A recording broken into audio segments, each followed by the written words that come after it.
A donation worth tens of thousands of dollars is something a lot of worthy organizations just dream about.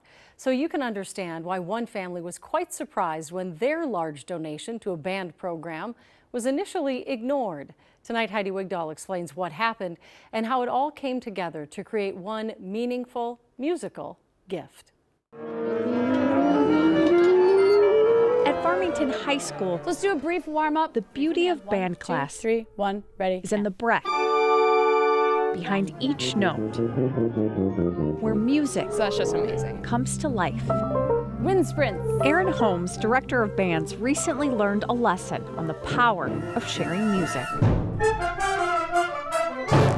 I got this call and she was like, hey, there's this piano that wants to get donated to the school and it's a Steinway. And I'm like, okay, I'll look into it, but there's a lot of scams out there. It's something to be really careful of. Bradley Mariska, associate director of bands, also didn't want to get played. A famous scam that targets musicians and music educators, and we get messages all the time. We heard crickets. Nobody would return our calls or our emails. Tracy and Keith Gilmore, entrusted with the piano, even passed on the paperwork. Receipts from restoration. It has appraisals. It's a beautiful piece.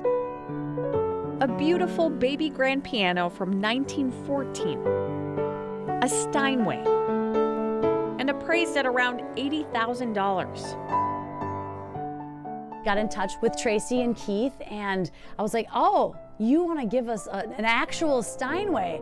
What? But to understand the gift requires knowing the key players. I took that photo about 10 years ago. If you knew her, you'd be hearing her laughing every time you look at it. Barbara Nickel is Lori Williams' daughter. Her mom, Lori, loved her Steinway. Yeah. Every little thing reminds me of her. Lori's long music career included, after graduation, her band, the Lost Angels. Yeah, she really inspired a lot of people. Lori died in March at her home in Northfield. We're at Oaklawn Cemetery in Northfield. Tracy loved Lori, her longtime friend. It's been a tough couple years. Yeah. To say the least. Yeah. Tougher when you realize whose grave is next to Lori's. Madden is right over here. Madden McKean, their grandson, who died at just 13. Touched a lot of people's lives. Continues to do so. Sure does. Joe McKean and Lindsay Coran lost their son on May 27th, 2023. He was out riding his bike and something happened, I think a medical issue, and then fell, hit his head so hard, and was out. Madden was passionate about his friends. Just a complete stranger he'd be kind to, and I wish I could live like that. So that's why we all just try and live like Madden.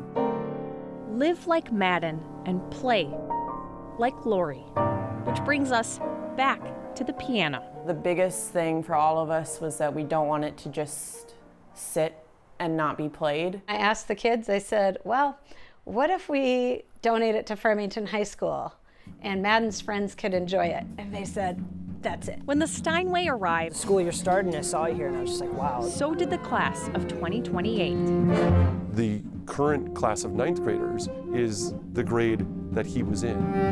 And a lot of his friends are coming to the high school now. He always brought a smile to the classes. 1, 2, ready, and.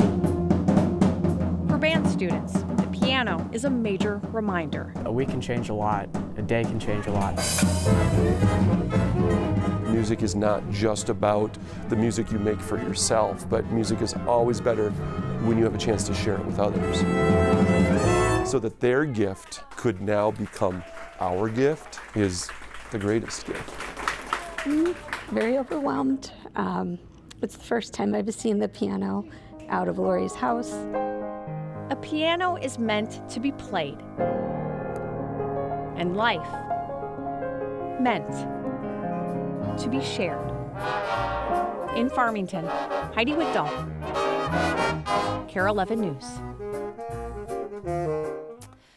Adding to the legacy, the Madden McCain Foundation supports youth through scholarships toward their education or to develop their athletic talents.